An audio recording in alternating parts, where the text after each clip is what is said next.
Welcome to Roma village story. Hi বন্ধুরা, চলে এসেছি আবার একটা নতুন ব্লগ নিয়ে। আর দেখো এখানে চা বসিয়ে দিয়েছি, আজকে বানাচ্ছি দুধের চা। আর দেখো এখানে তো আবার চাটা নিয়ে নিয়েছি, এখানে বিস্কুট নিয়েছি, প্রজাপতি বিস্কুট আর চা আর কেক, আগের দিনের কেক ছিল নিয়ে নিয়েছি। রোজই মানে অনেকগুলোই কেক পেয়েছিলাম, রোজই একটা করে কেক খাওয়া হয়, ওই করে চা দিয়ে কেক মিষ্টি মিষ্টি ভালোই লাগছিলো। চাটা খেয়ে নিই, তারপরে এবার যাব রান্নার দিকে। দেখো এখানে দুপুরের জন্য রান্না করেছিলাম, দেখো মাছের ঝাল করেছিলাম আর শুধু মাছের ঝাল। আর এখানে পালং শাক করেছি, পালং শাক মানে বাগানেরই নরম পালং শাক রান্না করেছি। এই দিয়েই দুপুরে খাওয়া দাওয়া হবে।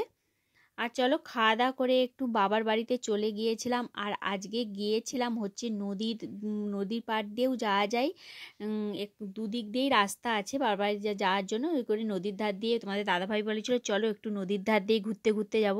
আর বিকালে ওখানে সবাই ঘুরতে আসে, অনেকেই বসে থাকে। তারপর দেখো আসার পথে আমি বলছিল একটু ফুচকা খাবে, তাহলে চলো এমনি একটু খাই।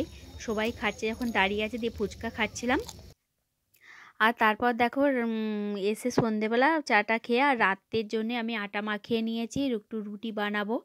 কদিন তো মুড়ি খাওয়াই হচ্ছিলো, তারপর আজকে রুটি বানাবো, দিয়ে রুটি বানিয়ে নিচ্ছে এখানে একটা একটা করে।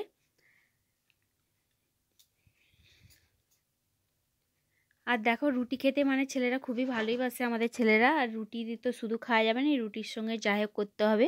রুটিগুলো সব হয়ে গেছে, এবার রুটির সঙ্গে বানাবো ফুলকপি। আর ফুলকপি নিয়ে এসেছিলো, সেই ফুলকপি আলু মটরশুঁটি টমেটো দিয়ে একটা শুকনো শুকনো তরকারি বানাচ্ছি, রুটির তরকারি একটু মিষ্টি দিয়ে।